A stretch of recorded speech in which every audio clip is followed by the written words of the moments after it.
ശബരിമല സ്വർണ്ണക്കൊള്ളക്കേസിലെ മുഖ്യ സൂത്രധാരൻ ഉണ്ണികൃഷ്ണൻ പോറ്റി ഒടുവിൽ ജാമ്യം കിട്ടി ജയിലിൽ നിന്ന് പുറത്തിറങ്ങിയിരിക്കുന്നു.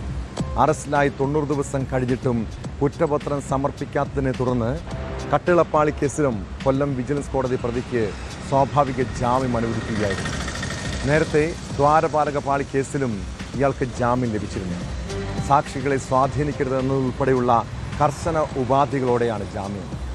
അതേസമയം അറസ്റ്റിലായ തന്ത്രി കണ്ഠരര് രാജീവര് പണം നിക്ഷേപിച്ച തിരുവല്ലയിലെ ധനകാര്യ സ്ഥാപനത്തിൽ ഇഡി റെയ്ഡ് നടത്തി.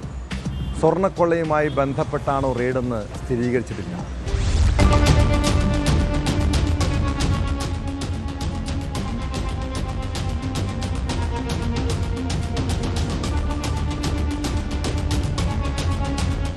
സ്വർണ്ണക്കൊള്ളക്കേസിൽ 90 ദിവസമായിട്ടും കുറ്റപത്രം നൽകാത്തതാണ് ഉണ്ണികൃഷ്ണൻ പോറ്റിക്ക് പുറത്തിറങ്ങാൻ വഴിയൊരുക്കിയത്. ജനുവരി 21-നായിരുന്നു ദ്വാരപാലകപാളി കേസിൽ പോറ്റിക്ക് ജാമ്യം ലഭിച്ചത്. ഇതിന് പിന്നാലെയാണ് കട്ടിളപ്പാളി കേസിലും കൊല്ലം വിജിലൻസ് കോടതി ജാമ്യം അനുവദിച്ചത്. തന്ത്രി കണ്ഠരര് രാജീവരുടെ റിമാൻഡ് 14 ദിവസം കൂടി നീട്ടി.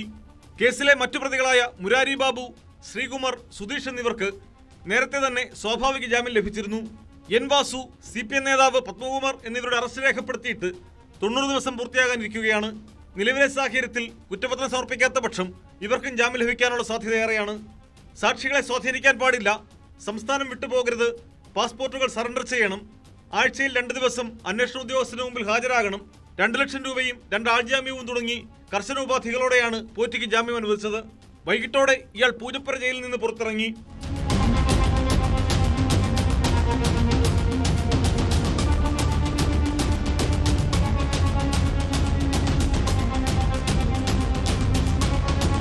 ഇഡി ഉടൻ തന്നെ ഉണ്ണികൃഷ്ണൻ പോറ്റിയെ ചോദ്യം ചെയ്തേക്കും.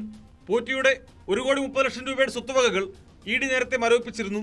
അതിനിടെ തന്ത്രി കണ്ഠരര് രാജീവര് പണം നിക്ഷേപിച്ച നെടുമ്പറമ്പിൽ ക്രെഡിറ്റ് സിൻഡിക്കേറ്റിൽ ഇഡി റെയ്ഡ് നടത്തി.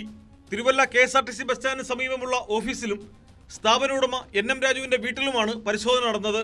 നെടുമ്പറമ്പിൽ ഫിനാൻസിൽ തന്ത്രി 2.5 കോടി രൂപ നിക്ഷേപിച്ചിരുന്നതായാണ് വിവരം. സ്ഥാപനം സാമ്പത്തിക പ്രതിസന്ധിയിലായി ഉടമ അറസ്റ്റിലായിട്ടും തന്ത്രി പരാതി നൽകിയിരുന്നില്ല. ക്രമക്കേടുകൾ സംബന്ധിച്ച നിരവധി രേഖകൾ റെയ്ഡിൽ പിടിച്ചെടുത്തതായാണ് വിവരം. അതേസമയം സ്വർണ്ണക്കൊള്ളയുമായി ബന്ധപ്പെട്ട റെയ്ഡല്ല, സ്ഥാപനവുമായി ബന്ധപ്പെട്ട സാമ്പത്തിക തിരിമറിയാണ് പരിശോധിക്കുന്നതെന്നാണ് ഇഡി വൃത്തങ്ങൾ നൽകുന്ന സൂചന.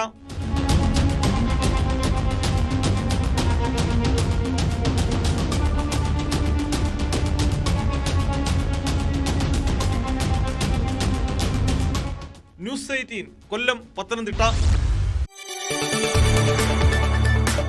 കൂടുതൽ വാർത്തകൾക്ക് news 18 Keralam YouTube channel subscribe ചെയ്യുക.